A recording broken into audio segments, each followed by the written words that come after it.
સુરેન્દ્રનગરના લીંબડીના રડોલ ગામમાં આગ લાગવાની ઘટના બની છે।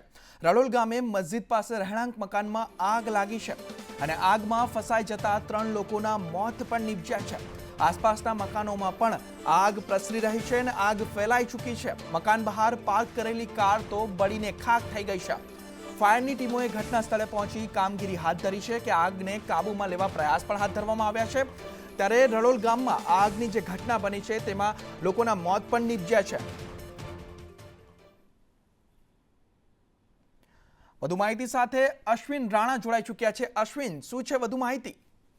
જી નવીન, લીંબડી તાલુકાના રડોલ ગામે સાંજના સુમારે એક કાચા મકાનની બાજુમાં પાર્ક કરેલા ગાડીમાં કેમિકલ ભરેલું હતું, એટલે કે ઈંધણ હતું, ડીઝલનો જથ્થો હતો અને એકાએક પાછળ આવેલા મકાનમાં વાયર સ્પાર્ક થતા આગ લાગી હતી। આ આગ એકલી જોરદાર અને વિકરાળ સ્વરૂપ ધારણ કરી લેતા મકાનમાં રહેલા રહીશોને બહાર નીકળવું મુશ્કેલ થઈ ગયું હતું। તાત્કાલિક ઘટના સ્થળે સુરેન્દ્રનગર, જોરાવરનગર, વઢવાણ, લીંબડીના ફાયર ફાઈટરો ઘટના સ્થળે દોડી ગયા હતા અને એક મહિલા અને 2 પુરુષના મૃતદેહો બહાર કાઢવામાં આવ્યા છે, જ્યારે હજુ પણ 2 મૃતદેહો હોવાની આશંકા વર્તાઈ રહી છે।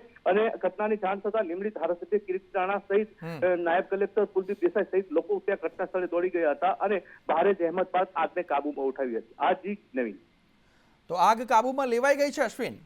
હા, આજે અત્યારે આગ કાબૂમાં લેવાઈ ગઈ છે, પણ જે મકાનનો જે કાટમાળ છે એ ખસેડી અને અંદર હજુ કેટલા લોકો છે એની તપાસ હાથ ધરવામાં આવી રહી છે, ચાલુ જ છે। જી નવીન, બિલકુલ બિલકુલ, સમગ્ર માહિતી બદલ આભાર અશ્વિન।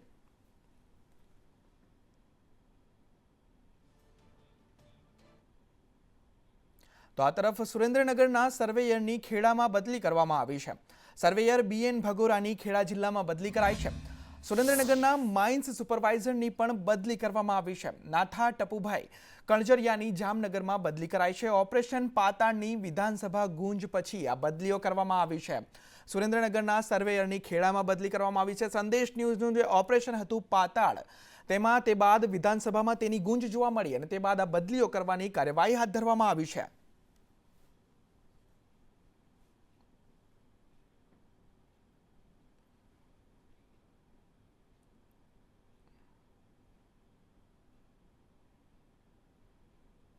તો આ તરફ ઇતિહાસમાં પ્રથમવાર ડાકોર મંદિરમાં આરતી પદ્ધતિમાં ફેરફાર થયો છે। ડાકોર ટેમ્પલ કમિટીનો વિવાદાસ્પદ નિર્ણય સામે આવ્યો છે। સિંહાસન કે પાટિયાથી દૂર રહી આરતી કરવામાં આવશે। આ ઇતિહાસમાં પહેલીવાર આ નિર્ણય લેવાયો છે કે રણછોડરાયજીની સન્મુખ દૂર ઊભા રહીને આરતી કરવાની રહેશે। વારાદારીના ખેસ સળગાવવાની ઘટના બાદ આ નિર્ણય લેવામાં આવ્યો છે। મંદિરની સ્થાપનાની પાટિયા પાસે ઊભા રહી કરાઈ છે આરતી, તે બાદ હવે ત્યાંથી દૂર ઊભા રહી આરતી કરવામાં આવશે અને ટેમ્પલ કમિટીના નિર્ણયથી વારાદારી સેવકોમાં રોષ ભભૂક્યો છે। વારાદારીઓ આવતીકાલે ઠરાવનો સજ્જડ વિરોધ કરશે અને ટેમ્પલ કમિટીએ પોલીસ બંદોબસ્તની માંગણી કરી છે। ત્યારે આવતીકાલે ડાકોરમાં મચશે ઘમાસાણ। 1 માર્ચથી શ્રી રણછોડરાયજીની પાસે ઊભા રહીને આરતી કરવાનું બંધ કરાશે। મંદિર સ્થાપના થઈ ત્યારથી જ વારાદારીઓ દ્વારા પાટિયા પાસે ઊભા રહીને આરતી કરવામાં આવે છે। તો હવે આ નિર્ણય લેવામાં આવ્યો છે કે પાટિયા પાસે ઊભા રહીને આરતી નહીં કરવાની, તે મુદ્દે આવતીકાલે વિરોધ નોંધાવાશે।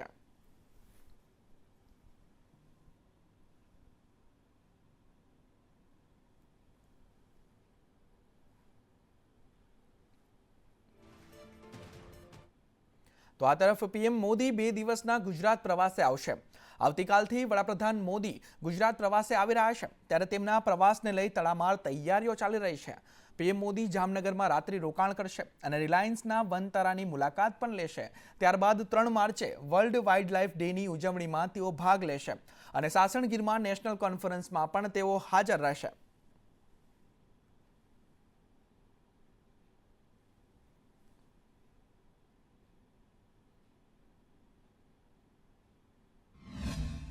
આગામી 1 માર્ચ અને 2 માર્ચ ફરી એક વખત વડાપ્રધાન નરેન્દ્ર મોદી ગુજરાતની પ્રવાસે છે। ત્યારે વાત કરીએ જામનગરની, તો જામનગરમાં પણ તેઓ ફરી પધારવાના છે।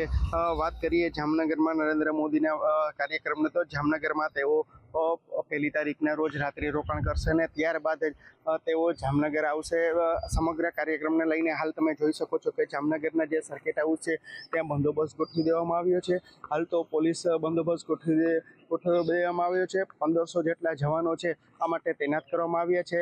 એસપી છે, ડીવાયએસપી છે, પીઆઈ છે, પીએસઆઈ છે, હોમગાર્ડ્સના જવાનો થઈને 1500 જેટલો જે પોલીસ બંદોબસ્ત છે તે ગોઠવી દેવામાં આવ્યો છે. સાથે સાથે વાત કરીએ તો જામનગરના એરપોર્ટથી લઈને જામનગરના જે પાયલોટ બંગલો છે ત્યાં સુધીનો બેરીગેડ ગોઠવી દેવામાં આવ્યો છે. વડાપ્રધાન જ્યારે પણ આવતા હોય છે ત્યારે જામનગરના જે જામસાબ છે તેની મુલાકાત લેતા હોય છે.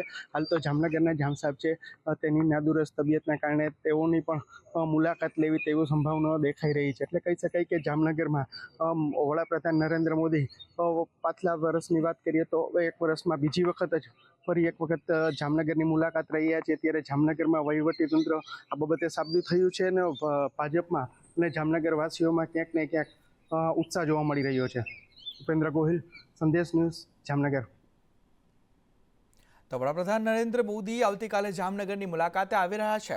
ત્યારે વડાપ્રધાનના જામનગરના પ્રવાસને લઈ શહેરમાં લોખંડી સુરક્ષા વ્યવસ્થા ગોઠવાઈ છે. ત્યારે પીએમ મોદીના આગમન પહેલા વીવીઆઈપી કાફલાનું રિહર્સલ કરવામાં આવ્યું, જેમાં SPG, IG, SP, collector, commissioner સહિતના અધિકારીઓ આ રિહર્સલમાં જોડાયા હતા. મહત્વનું છે કે વડાપ્રધાનના જામનગર પ્રવાસને લઈ 1500 જેટલા પોલીસ ઉપરાંત હોમગાર્ડના જવાનોને ફરજ સોંપવામાં આવી છે. એરપોર્ટથી લાલ બંગલા સુધી ઠેક ઠેકાણે પોલીસ અને હોમગાર્ડના જવાનોનો ચુસ્ત બંદોબસ્ત ગોઠવાયો છે.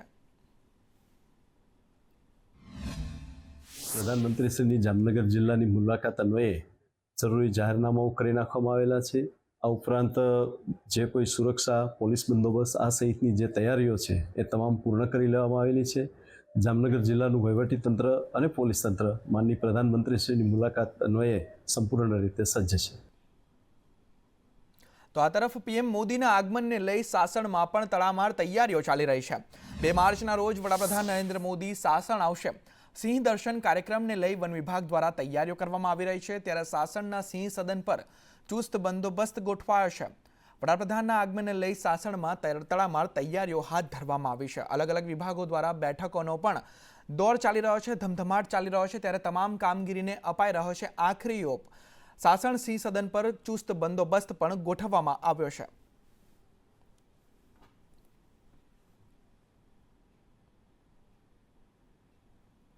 તો 7 માર્ચે પીએમ નરેન્દ્ર મોદી ગુજરાત આવશે અને ત્યારે સુરતમાં પીએમ નરેન્દ્ર મોદીનો કાર્યક્રમ યોજાશે.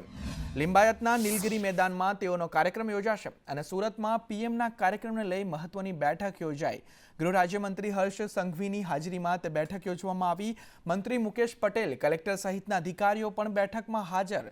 પીએમના હસ્તે 2 લાખ લાભાર્થીઓને કીટ આપવામાં આવશે. ગરીબ કલ્યાણ અન્ન યોજના હેઠળ કીટ વિતરણ કરવામાં આવશે. ત્યારે પીએમ જેમનો કાર્યક્રમ 7 માર્ચે સુરતમાં યોજાવાનો છે તે મુદ્દે આ બેઠક યોજવામાં આવી.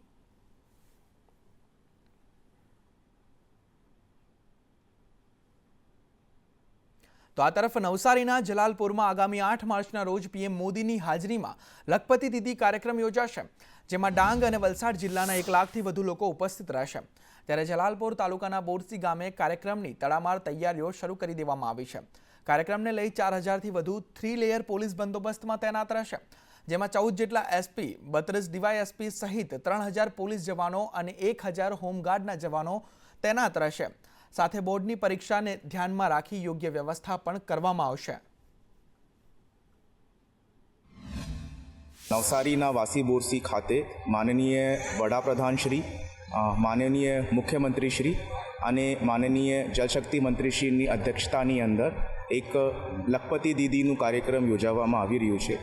આ કાર્યક્રમ અંતર્ગત 1,01,000 લોકોની જનમેદના એક્સપેક્ટેડ છે. તે અનુસંધાને પોલીસ દ્વારા ચુસ્તપણેનું બંદોબસ્તનું પ્લાન તૈયાર કરવામાં આવ્યું છે. માનનીય વડાપ્રધાન શ્રી આ સખી મંડળોના બહેનોમાંથી સિલેક્ટેડ સખી મંડળોના બહેનો સાથે ચર્ચા વિચારણા કરશે. તેમજ ઓપન જીપમાંથી આ સ્ટોલ્સ પાસેથી ગુજરીને મંડપમાંથી ડોમ રોડ શો જેવો રોડ શો કરીને જનમેદનીને સાહેબ સંવાદ કરશે. તો આ તરફ રેલવે મંત્રી અશ્વિની વૈષ્ણવ ગુજરાત આવશે. આવતીકાલે તેઓ ગુજરાતની મુલાકાત લેશે. દાહોદના રેલવે વર્કશોપનું નિરીક્ષણ પણ કરશે. દેશના પાવરફુલ એન્જિનનું તેઓ નિરીક્ષણ કરવાના છે. આવતીકાલે રેલવે મંત્રી ગુજરાત આવવાના છે, ત્યારે દાહોદ રેલવે વર્કશોપમાં એન્જિન બનાવાયું છે તેનું તેઓ નિરીક્ષણ કરવાના છે. અને રેલવે એન્જિનમાં 9000 હોર્સ પાવરની ક્ષમતા છે, તેનું નિરીક્ષણ આવતીકાલે રેલવે મંત્રી અશ્વિની વૈષ્ણવ ગુજરાત આવશે અને તેનું નિરીક્ષણ કરશે. भारत में जितने लोकोमोटिव्स बन रहे हैं उसमें एक शक्तिशाली लोकोमोटिव जो है, ये लोकोमोटिव 9000 हॉर्स पावर का जो है रहेगा। और भारत के किसी भी क्षेत्र में जहाँ पे घाट सेक्शन हो या ग्रेडियंट हो, किसी भी प्रकार का टेरेन हो, वहाँ पे जो बड़ी बड़ी मालगाड़ियाँ रहती है जिनका जो टनेज अगर हम देखेंगे तो 4000-5000 टनेज रहता है, तो उसको बिल्कुल आसानी से ये लोकोमोटिव जो है ट्रांसपोर्ट कर सकता है। और ये बहुत ही पावरफुल है, साथ ही साथ कॉस्ट इफ़ेक्टिव है और इसमें एक्सपोर्ट की भी जो है क्षमता है। और जल्द ही जो है और 2 लोकोमोटिव इसी वर्कशॉप में हम बनाएंगे। તો આ તરફ ગૃહ રાજ્યમંત્રી હર્ષ સંઘવીએ ટેક્સટાઇલ માર્કેટની મુલાકાત લીધી। સુરતમાં શિવશક્તિ ટેક્સટાઇલ માર્કેટની તેઓએ મુલાકાત લીધી અને ગૃહ રાજ્યમંત્રીએ વેપારીઓ સાથે વાતચીત પણ કરી અને વેપારીઓની માલસામાન કાઢવા દેવાની અપીલ જે હતી તેમાં ફાયરના અધિકારીઓનું ગૃહ રાજ્યમંત્રીએ સન્માન પણ કર્યું છે। ત્યારે હર્ષ સંઘવીએ ટેક્સટાઇલ માર્કેટની મુલાકાત લીધી અને વેપારીઓએ માલસામાન કાઢવા દેવા અપીલ કરી હતી અને ત્યારે ગૃહ રાજ્યમંત્રીએ ફાયરના અધિકારીઓ હતા જેઓએ આગ ઓલવવામાં પ્રયાસો કર્યા અને છેલ્લે આગ ઓલવીએ તો તેમના કામને તેઓએ સન્માન કર્યું છે।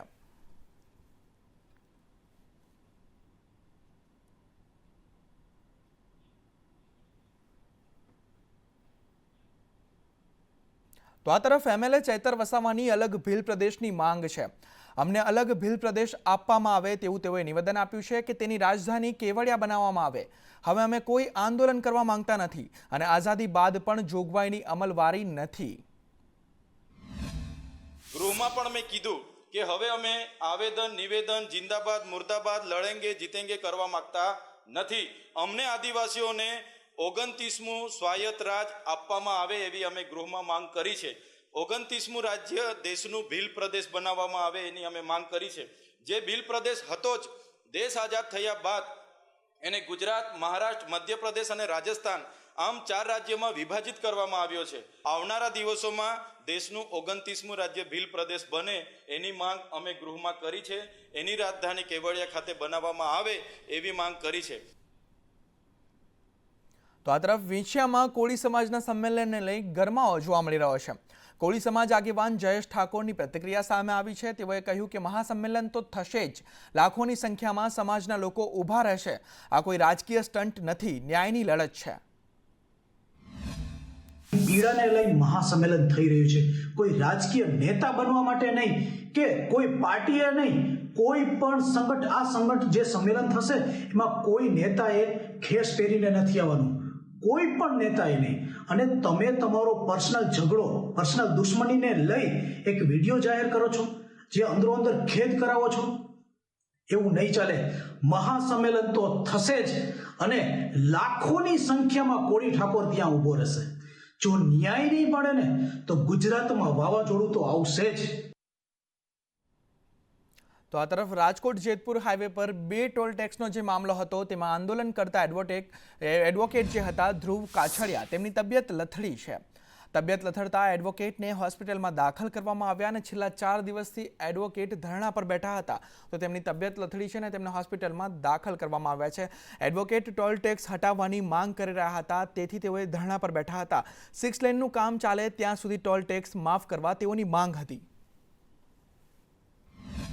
રાજકોટ જિલ્લાની અંદર ભરૂડી તેમજ પીઠડિયા ટોલ નાકું ફક્ત 60 કિલોમીટરની અંદર 2 ટોલ નાકા આવેલા છે। તે તેમજ જ્યાં સુધી રોડ રસ્તાનું કામ ચાલુ છે ત્યાં સુધી ટોલ માફી માટે મેં માગણી કરેલી હતી। તારીખ 6 થી આજ દિન સુધી મને કોઈ પણ પ્રકારનો જવાબ આપવામાં આવેલ નથી। તેમજ તારીખ 25/2/2025થી હું ઉપવાસ આંદોલન પર બેઠેલો છું અને ગઈકાલ તારીખથી મારી તબિયત નાદુરસ્ત હિસાબે હોસ્પિટલમાં આવેલ 108 મારફત, પરંતુ અત્યાર સુધી તંત્ર દ્વારા કોઈ પણ પગલાં લેવામાં આવેલ નથી।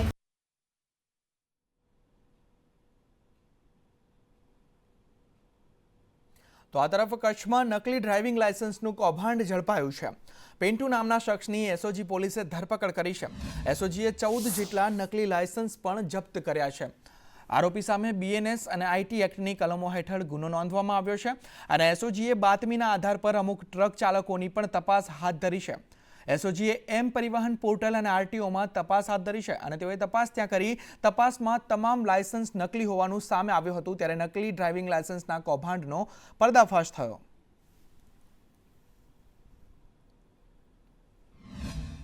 રીતે એમ પરિવહનમાં ને બધામાં ચેક કર્યા અને પછી આરટીઓ અધિકારીને પણ એમની પાસેથી માહિતી મંગાવી તો એ લાયસન્સ ખોટા હોવાનું જણાઈ આવેલું હતું. એટલે એ આધારે પછી વાયોર પોલીસ સ્ટેશનમાં ફરિયાદ દાખલ કરીને પછી જેમની પાસે આ લાયસન્સ હતા ખોટા એમને પૂછવામાં આવ્યું. એટલે એમણે એક પિન્ટુ ઉર્ફે જીતેન્દ્ર નામના ઈસમનું નામ આપ્યું કે જે સોનગઢનો છે. એણે આ બનાવી આપેલા છે. એટલે પછી પિન્ટુ ઉર્ફે જીતેન્દ્રની ધરપકડ કરવામાં આવેલી છે. તો આ તરફ અમરેલીમાં નરાધમ શિક્ષક દ્વારા બે વિદ્યાર્થીની સાથે દુષ્કર્મની જે ઘટના બની હતી તે અધમ કૃત્ય કરનાર શિક્ષકના 3 દિવસના રિમાન્ડ મંજૂર કર્યા છે. શિક્ષક મહેન્દ્ર કાવઠિયાના 3 દિવસના રિમાન્ડ મંજૂર થયા છે. નરાધમ શિક્ષકને શાસનાધિકારીએ સસ્પેન્ડ પણ કર્યો છે. તે 2 દીકરીઓ સાથે વિદ્યાર્થીનીઓ સાથે જે દુષ્કર્મની ઘટના હતી તેમાં તેના રિમાન્ડ મંજૂર થયા છે અને શાસનાધિકારીએ તેને સસ્પેન્ડ પણ કર્યો છે.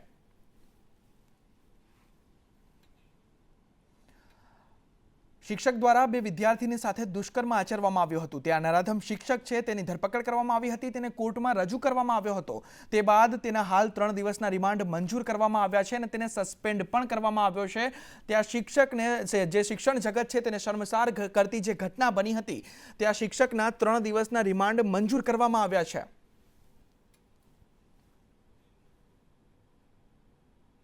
તો આ તરફ તસ્કરો કચ્છમાં પોલીસને ખુલ્લો પડકાર ફેંકી રહ્યા છે. વાયર ચોરીના આરોપીઓએ રીલ બનાવી શેર કરી.